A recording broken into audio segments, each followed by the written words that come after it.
We are live. Okay, the meeting will come to order. And we do have established quorum. And we made it. We made it. We were waiting on you. Check mark. Made it, yes.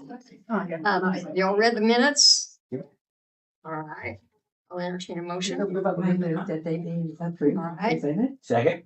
Well, there. The minutes are approved. All those in favor? Aye. You have the budget estimates for 2027, Wendy? Yeah, I have the budget for So, yeah, budget time. We've cut as much as we can. But I was pleased that we only really, the difference from this year to last year is only $1,500 difference. And I'm sure the county will be happy to see that.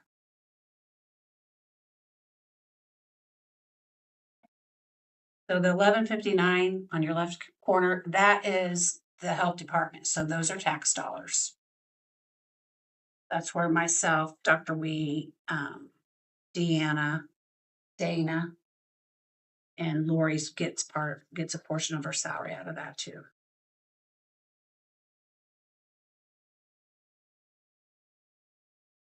And then the bottom one, do you guys have any questions on that?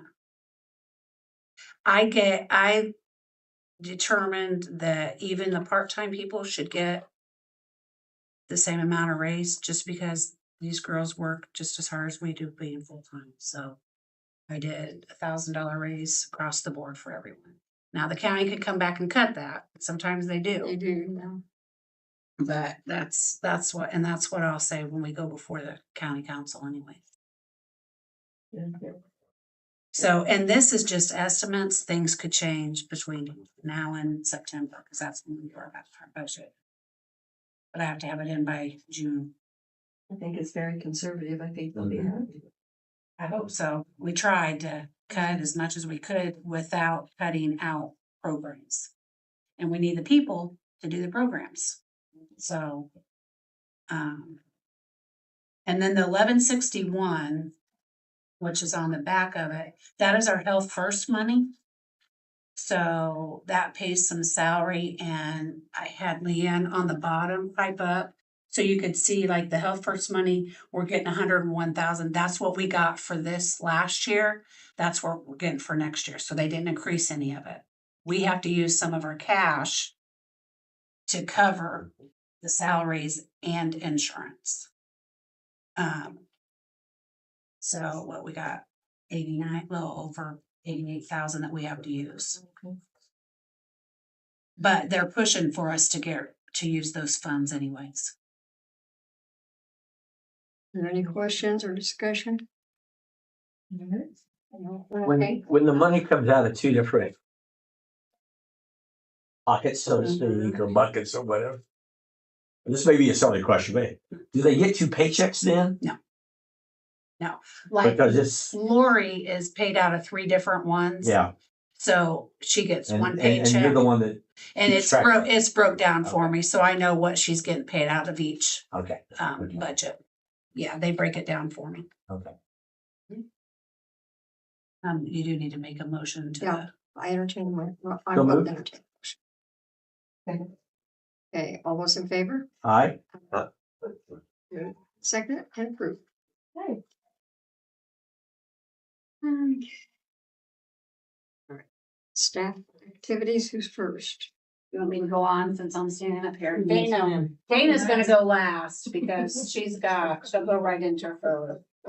It's our problem child. You want that one. The problem child calling the problem child. I'm good. I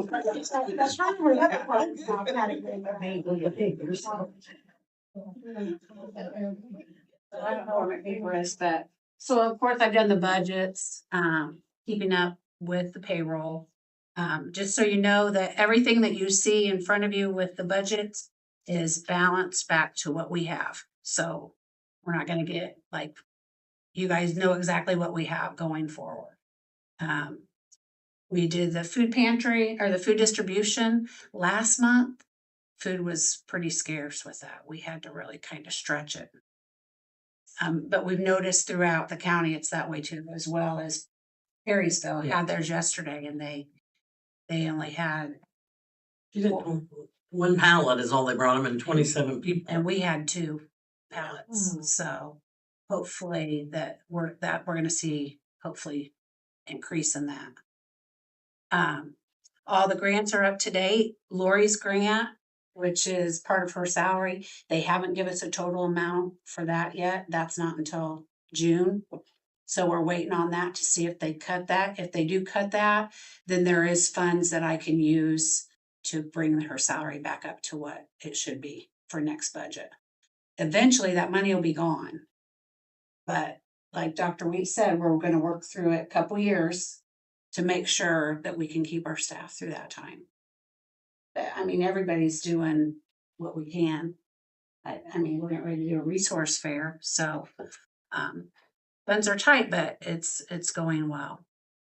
What else do I do? Oh yeah, the payroll, that's all done. Grants are up to date. Budgets will go to the county here shortly. The state actually has to have a state budget for the Health First by the 14th of June. And then that has to be approved through them as well as the county. We have to be in guideline with them, which I think we pretty well are because we're just transferring what we did last year into this year.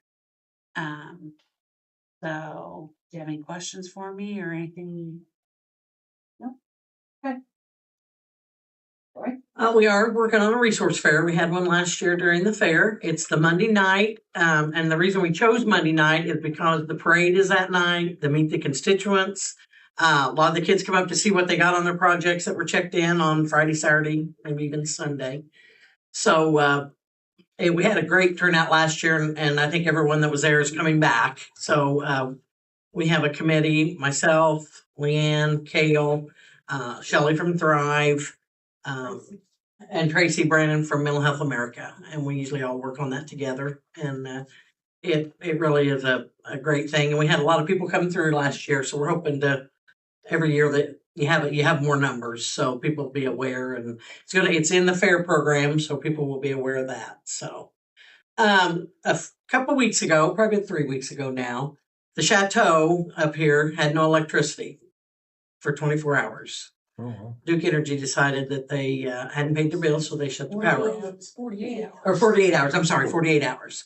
So we were made aware of that on a Monday morning, just after 8 o'clock, that they had been without power for 24 hours. A family member came in, wanted to know what we could do. So Dana and I went up and talked to the maintenance gentleman, reached out to several people. We reached out to Joni, we reached out to Congressman Messer's office. We know Anthony Rubinacci. He made some phone calls. We reached out to Duke. We reached out to Community Action. We really, it was a group effort. Mm-hmm. They told us it would be on at noon that day, Monday. Did not happen. Came back on at noon about 1 o'clock. They told us noon on Tuesday, and it did come back on at 1. So they do have some plugs over there that work on a backup generator or some kind of auxiliary where they brought everybody downstairs to the hallway to plug in their oxygen, their CPAPs. I mean, anything that they needed to have plugged in. They had their caregivers were there with them. So, but it worked out like it should have. We had an emergency. We reached out to Jimmy Jr., the new EMA director, and the fire chief, the Strom boy, and Chris Strom. And we all worked together and came up with a solution. And we were just afraid we were going to have to move those people out. So we had reached out to. Yeah. Okay. Is there action that we need to take to prevent that from happening? Well, we have contacted Mesper's office, and Anthony they have contacted HUD. They've contacted housing because they said they hadn't gotten their money. The company that owns the chateau, that's where we thought the glitch was. Right. Because with the partial government shutdown, they said that they were not getting their money. Well, come to find out, Congressman Messer's office found out they had gotten their money, and they even released their next payment early so they could pay it. So we were worried about the water getting shut off because if they have no water, they have to move. They have to vacate the building.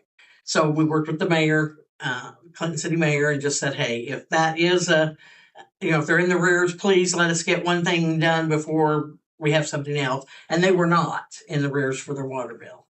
So I don't know how far behind they were on the electric bill. We didn't get into all that. I don't think that we. It was several months. Yeah, I was just saying, but they kept saying because they weren't getting their money. Well, they were. So we're hoping, and I saw Anthony today at the chamber meeting, the Vermillion County Chamber meeting, and asked him, and he said he would investigate and let me know if they are doing some kind of an investigation. Yeah, my guess would be that there needs to be 2 months in that account. Right. And there are 89 units that are rented there. There's 101 units in the building, but there are 89 that are occupied. And since that residence accepts public dollars, Right. yeah, that's something that we probably need to follow up Okay. and make sure that that's Yeah. cast iron, because if we were looking at having to relocate fragile people in that Yes. neighborhood, that could be an absolute catastrophe, and there's literally no evidence for that. No, and we had reached out to the school, but that was our next step to see if we could, get a bus or two to. We were going to talk to the mayor about maybe putting them in the community center. I mean, you have to think of bathroom. These people hadn't had any electricity to cook any meals. McDonald's, thank goodness, supplied breakfast and lunch Well, and the water supper. wasn't exactly wonderful during this period of time either, as I remember correctly. It actually got pretty warm. Yeah, Yes. Yeah. yeah, they didn't have any air, so they didn't have windows open, and Within 85, But, 90 degrees. yeah. So, like I said, that is something that happened. If you were made aware of it, you weren't made aware of it, but I just wanted to make sure that. But we did work together. I mean, it did the services that we're supposed to did, and like I said, we reached out to people that used our partners and our resources, and that worked out pretty good. So. Yeah, we really need to get. So it was Duke that shut off the electricity. Yes. Yeah. But then they hadn't been paid. There's Right. Interestingly, at that same time, Dr. Brock, I was aware of a couple of other occasions that Duke just shut off power. And I'm not really sure what's going on with Duke, but that may be actually something that we can formally reach out to Duke Energy with possibly Metzger, Yoko, whoever Right. saying, you don't do this. You Well, contact us. Not vulnerable people like that. Well, I mean, it's yes, you yes. can't. I mean, You when the know. lady told us, we really, I don't want to say I didn't believe her, but we thought, in the back of my mind, I thought, well, maybe they've had some kind of an issue or they're Right. doing work on something, or Yeah. I would not have thought Duke would have shut power off. Duke's, everybody's pinched right now. The whole world's pinched. Right. And Right. when that happens, people start showing colors that they ought not. Well, and I There needs to be- don't think it was a local decision either. No, It wasn't I Duke agree. I know. local. It was No. a higher up Duke decision. Well, and with all these electronic meters, they can do it with a computer. Yeah. Yeah, It's like your Dish Network. They just Yeah. they Yeah, hit the it's just button a and switch. it's done. My question was that whether this was an administrative error, and if that was, then it's unfortunate that that happens. If this was policy, this needs to be addressed. in That's my right. opinion. I don't know That's- how much power we have to do that, but I think that that's entirely inappropriate under any circumstances. Exactly. You know, there needs to be a contingency in place that would allow corrective action to happen, and even if that's us, whatever. Right. So And I don't know what the total was. Did you ever hear a total on the? yeah, I mean, it was a pretty good number, I know, but yeah. it was a big number. So, big number as in 6 What they were digits. well, 30. 30 to 40,000 in Oh, okay. Yeah. So I mean, Arrears to that. arrears, yeah. And I don't have any doubt that Duke Energy went through the process to try to collect those funds. oh, I'm sure. I mean, I've got the state of Indiana owes me over 50 grand right now. They're just not paying because we really don't know. Yeah. I'm seeing it a lot of places, Yeah. but when people's health and well-being are on the line, I get it, but that's not the way you do it. Furthermore, there are other things that could have been done to prevent that. Right. There would have been appropriate channels established in communications. And if it could have happened at a good time, I know it's never a good time, but Yeah. it was at least the end of the month. So people that lost food were going to get their food stamps and assistance. We had our food distribution. So, I mean, had access to food, but if it happened, right after the first of the month or the middle of the month, you had no power and all your food goes bad in the refrigerator because you got no power for, Lord, who's the manager of that now? Angel Martin. And she was so frustrated too. She was, Because I think we've butted heads with Angel on certain things before, but we really felt bad for her. She hadn't reported it at all. She was fighting with the company that she works for, I think. But she had not notified anyone, no. She probably didn't know what to do. Exactly. And I'm sure she was getting screamed at by people and, that's what I said. I think we have to be grateful for Rick Berger because Yes. he knew he was on it. Yes. Oh, really? Yeah, we reached out to He him. did not know. I mean, because everyone said when we got the call, it was late at night and said, I'm not calling him and everything. Well, guess who called him?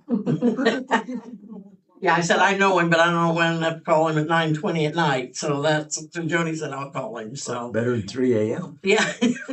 I probably would have. So once he was made aware, then things, really. He really got Things the got ball. moving. Yes. But he Yes. even had to go higher. Oh, yeah. Like I say, Yeah. Yes. It sounded like this really was a higher up decision. Yes. It wasn't anyone local. Yeah. Certainly wasn't So- Rick Berger. No, And he wasn't even included in No. the No, decision. he only found out about it. Someone did contact him, and I think it was Representative Yoakum that did 2 hours ago. And when I talked to him, he said he was on trying to get something. And he said, "I promise you by tomorrow." But he said by noon. But But it was just Friday. I mean, it was like one. Yeah, I mean, but, he can't perform magic too. No. yeah, True. right. But I want everybody to know that he was like, really, it took him by surprise. He said by the time we made some phone calls, made people aware that needed to be made aware, then things did happen. Oh, So. Yeah, I think the management company is where the fault lies. Yes. And that's where the Yes. contingencies. And they're in Tennessee or somewhere, so they're not like Not Indianapolis or Ohio, yeah, Ohio is that where they're. I find that those companies change very often. Yes. And that's part of the challenge. And I don't know, this is out of my. Well, it was out of ours too, because like I said, when we went out there, we thought, oh boy. And like I said, I thought maybe they were doing some repairs or something. They've done a lot of construction and different things. So I was kind of praying that's what it was.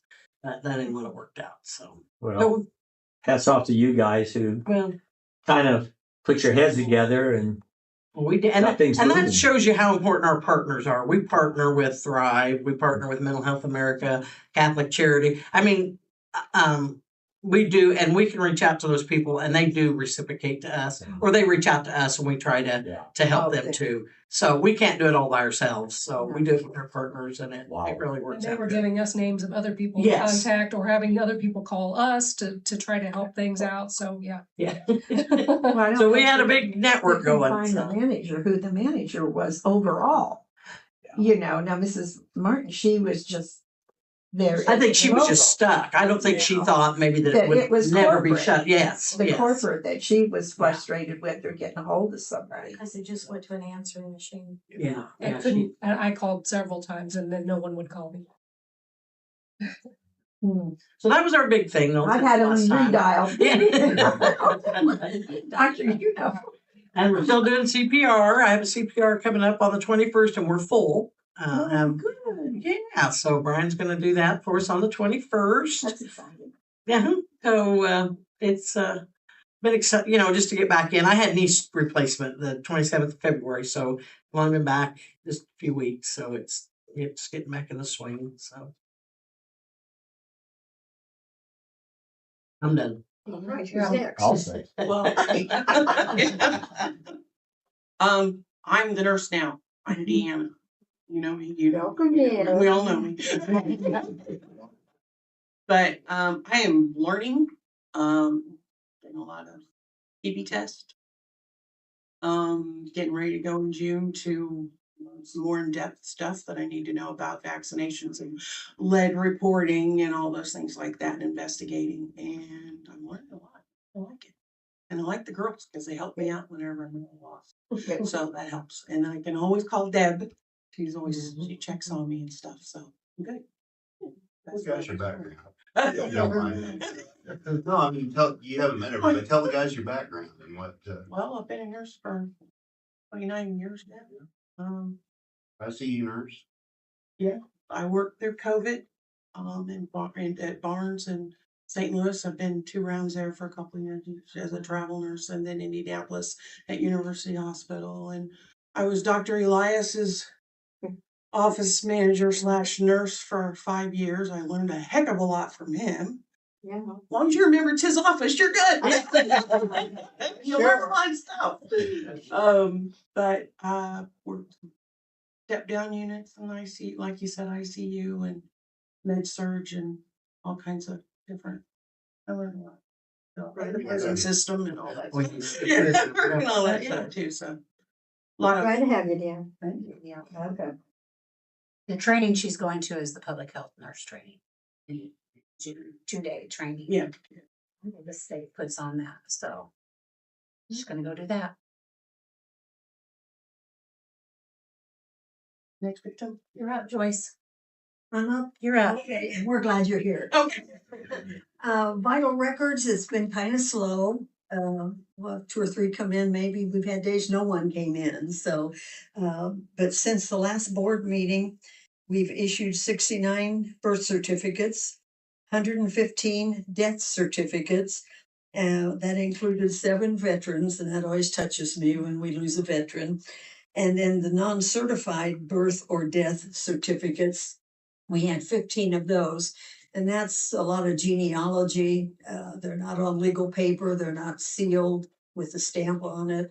So, and they're only $1 a copy. So, but we had one lady that was really into genealogy. And so the state has allowed counties to access birth and death certificates from other counties. We couldn't do that before, but the state is allowing that now. We hadn't done it, but we've had so many people come in and say, can I get a birth certificate? I was born in Vigo County. And we'd say, no, you have to go. Well, now we're doing it. So folks can come in. If they were born in Indiana somewhere, we should be able to access their records, and the same with death certificates. Okay. The only exception to that would be if there is an error in the name, the date of death or birth, where they were born or died. Then they have to go back to the county that it was issued in. We can't make any changes for them. So that's something new we're doing. So hopefully that'll work. And she's keeping track too. And what other they're still counties? at just one baby for 2026. It's a home birth up in Perrysville. No. So I've helped Wendy with the budgets for 2027. I happen to enjoy doing budgets, to be honest. Of course, the food distribution, and we had some funds in our donation account, and we took those and purchased some hot dogs, some hot dog buns, and eggs for not just for Chateau clients, but for everyone as a little help due to the power outage. So Wendy and I went to Save a Lot and purchased those. They did give us a good deal. Yes. And are willing to work with us Yeah. when we have the funds to do it. We wheeled and dealed. I've been trying to find some information on our new KPIs for suicide in Adult Falls. Just going through and trying to find some flyers that we can give out, doing food distributions, or if someplace we go, we can give those out too. And of course, I help with Deanna with the inventory on VaxCare and the EFC vaccines. I have a flyer out. The walking group starts on Thursday, 6 o'clock at Sportland Park. Everyone is invited. We usually do 1.5 miles, maybe 2 miles. So you don't have to walk fast. You can walk slow. Usually we talk and walk and just get out and enjoy the nice weather. And I've gone with Dana and helped her with the food inspection. And also Wendy and I are attending a vital records conference in May in Fishers. I'm up. You're up. Okay, so since the February meeting, we've issued 7 septic permits, got 9 more that are in process. So that's a pretty good number for this point in the year. We've also got 5 commercial permits, so those are done by Indianapolis Commercial Review Group, but 5's pretty big number. And part of that is because we have some little RV parks that are popping up, and we're putting them all through commercial review. There's been 33 retail food inspections and then 21 mobile or temporary food inspections during that time. So significant amount of my time over the last few months has been spent on these small RV parks, just trying to get a handle on what we're going to do about them, what are the rules that are requirements, helping Penny and I have met several times and talked about the change to the ordinance that went through for temporary RV parks. So I had to gather a lot of information and help feed some of that to her so that they could make changes to the ordinance. So now we've got little things popping up everywhere.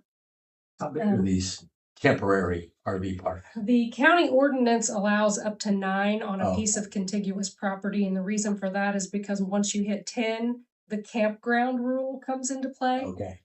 And so there's additional requirements that have to be met for a campground. So I know we do have at least one that wants to be a permanent campground, so they will have to go through that campground process. But most of these are wanting temporary, not to have a campground set up that's going to stay there, but they only want it for the purposes of these contractors that are coming in and out of the county over the next few years. So Temporary meaning seasonal? no, temporary as in once these contracts are done, that they will, if they are no longer going to use that facility as an RV park, the septic tanks will be abandoned and the wiring will be taken out, and there's certain requirements that they have to meet to be temporary. So yeah, a lot of significant amount of time doing that. And then the reason for, if anybody asks, so we're having everybody go through commercial review. And the reason for that is because I am limited in what I can do at the local level through the residential rule. I can't apply the commercial rule. I can only apply the residential rule. So for instance, if somebody wanted 9 RVs on a piece of property, I can only put 2 dwellings on one system. So 9 RVs would require 5 separate systems.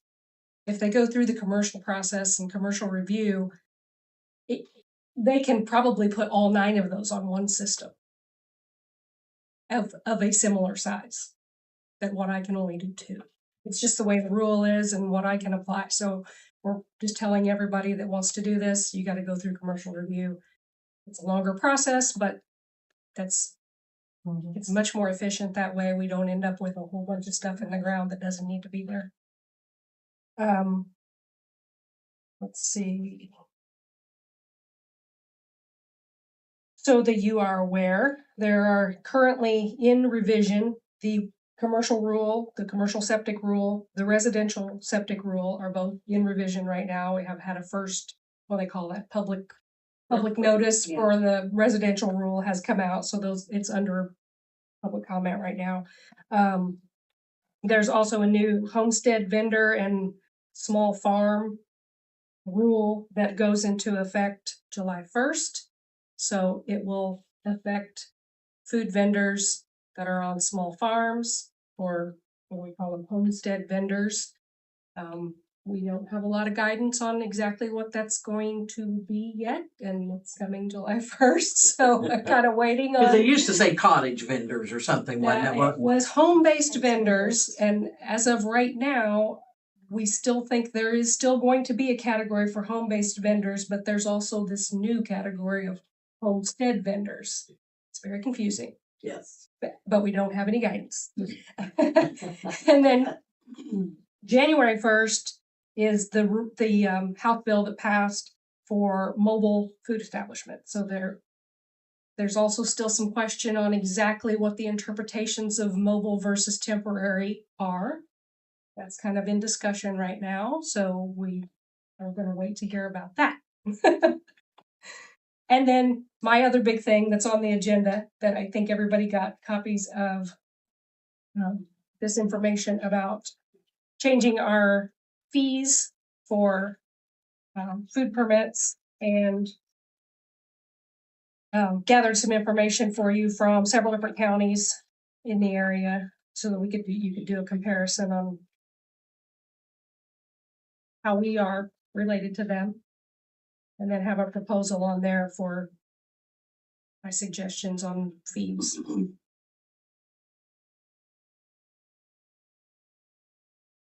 So if you have any questions about any of that.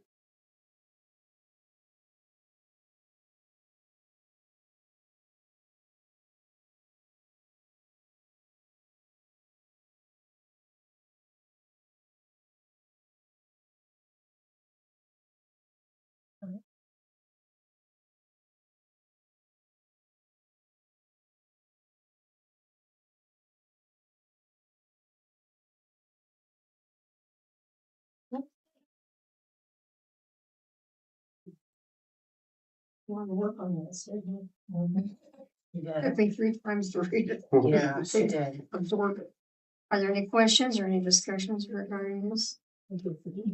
Dave, can you talk about like the mobile or the fee that's going up to 450? So they that's gonna be a big issue. Yeah, so part of what that House bill that just was passed, so that next year, starting January 1st, the mobile food establishments will have a $450 permit fee, and it'll be a statewide fee, and that's being set by the state. We don't have any control over it. They are to get $250 of that, and we get, or the home county gets 200. So it really is going to affect a lot of counties. Right now we only charge $50 for a permit, for an annual permit for a mobile unit. And now they're going to be charging 400. They're going to be charged 450, but they can go anywhere in the state. So we're still working through the kinks on, can we as a county, if we have mobile units that don't want to leave the county and they only want to operate in Vermillion County, can we set our own fee? And right now the state says no, it's $450. Or yeah, we have some people who only go to one event. They only do Little Italy or they only do hill climb. Are they going to have to be charged $450? What is considered a mobile? If it's their smoker that they pull behind their truck, but yet they set up a tent, is that mobile? Don't have an answer on any of that yet, but those are questions that are being asked. Yeah, 'cause it'd be like Covered Bridge. Those people, a lot of them travel different, like Gidget goes to several different events. So the Right. $450 per her It will will probably be a It will wonderful, be a huge you don't benefit have for to, some. you don't have to conform to each Right. county that you're in. Right. But to somebody that just goes like Tessa and her husband from Exactly. Universal that go to 1 or 2 events, they're gonna pay $450. Because the state fair, I guess, has a hefty fee that, Oh, yeah, I'm sure they do. so if you, Yeah. for those big vendors, it's gonna be a plus. Oh, yeah, yes. Right. Yeah, if they do several events, then yeah, it'll be a plus for them, but. But there are some questions. We had one training, Leanne and I watched a video training about this database. So they're going to create a database and they're going to house all the information in this database for all the mobile units throughout the entire state. And who's going to inspect them? How are they going to be inspected? They're going to be inspected in their home county, and I believe what they say twice a year. They have to be Yes. inspected twice a year in Yes. their home county, and there is no expectation for the rest of the counties to inspect them at all. You can, but you don't have to. So we get 20 vendors come in here from out of county for covered or for hill climb. I don't have to go up there, but I feel like I need to go up there and do the inspections because I'm trying to protect our county, the people in our county, but yet we're not going to make any money off of them. because they're not buying a permit here anymore. And we won't get any of the money from their permit. So, I mean, that's gonna be not talking about just myself, but when you look at Covered Bridge and Liddy's got 400 vendors that come in there and maybe only 20 of them are from her county.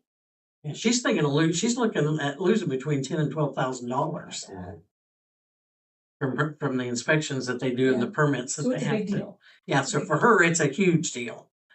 So for us, I don't know how many you do a year, but I mean, I probably do 100 inspections maybe total in a year for mobile and temporary, and probably only 10 are from our county. right, yeah. So there's good and bad for all of it. And like Dana said, there's kinks that'll have to be worked out. Yeah. And Lots of questions that are being asked, and hopefully we'll get answers at some point. Sometime after. Yeah. We don't have a choice. No, That's we just don't how have a it is. choice. Whatever they already tell us is passed, that's the way so. it's gonna be, so. But I have on there a proposed fee schedule for our retail food establishments and changing that to a kind of a menu-based tiered cost. Because if you're going to a drugstore, you go to CVS and do an inspection, it takes 10 minutes to do that. But if I go to a restaurant where they have a full menu, I can be there a significant amount of time, or the grocery store or something like that, because there's a whole lot more to look at. So doing a tiered structure for that. And then our late fees, which we did have as part of our fee structure before, but they were really never enforced and never really had dates associated with them. So trying to add that so that here's what they are, everybody will know. Do you do re-inspections on particular restaurant?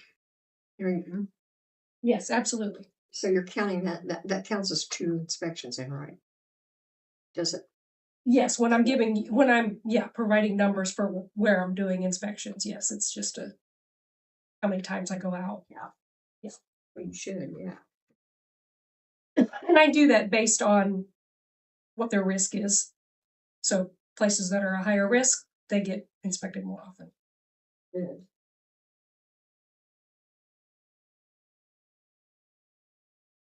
Any other discussions regarding that?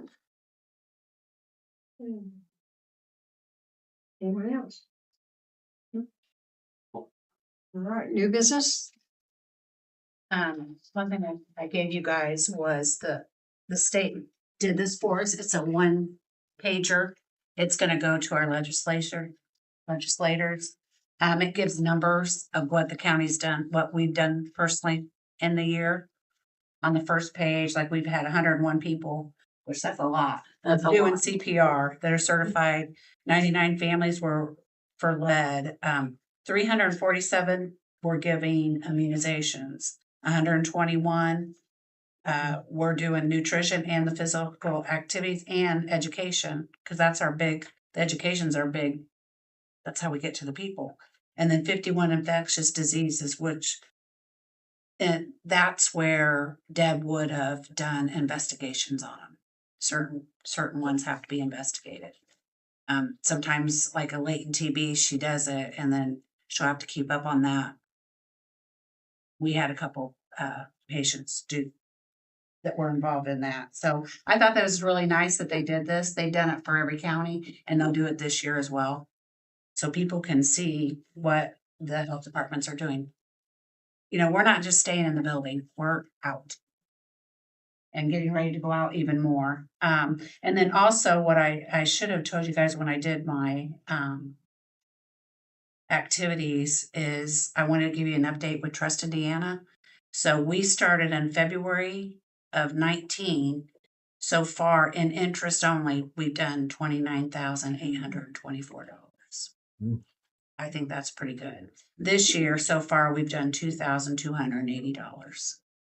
So that 150,000 is just being invested over and over and over until we pull it back out. But I don't think there's any need to pull it back out. So we're not needing it at this point. So I want to give you guys an update on that. I thought that was pretty good numbers for us. That almost covers close to a salary.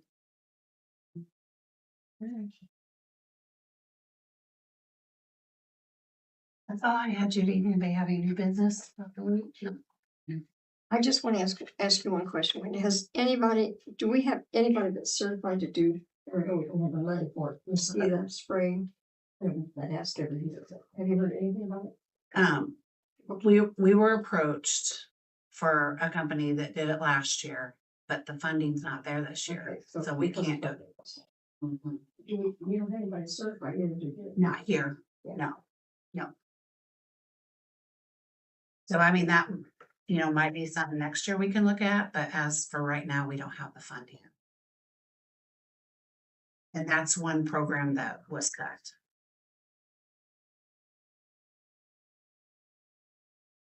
We have any other new business? Do we need to take action on the fees? Are those still considered in first reading, or how do we? I wouldn't do yet until Okay. you for sure, maybe, because we have a meeting in September, maybe you'll know. Probably more. in September, you need to Yeah. take action on it, so that we can have it ready by first of the year. Any other business? I'll entertain a motion for adjournment. So moved. Say, All in favor? Hey, aye. hey. Hi, Kay. Hi. I got railroaded in Bainbridge. Oh, I told you don't drive fast. You didn't drive. No, I didn't. I like this seat. You like that, I Steve? like this seat. Except the people ring like this next time. Okay. You want me to put your name, get nameplates for you all? Yeah, put it right there. Put us on a rotisserie or something. So-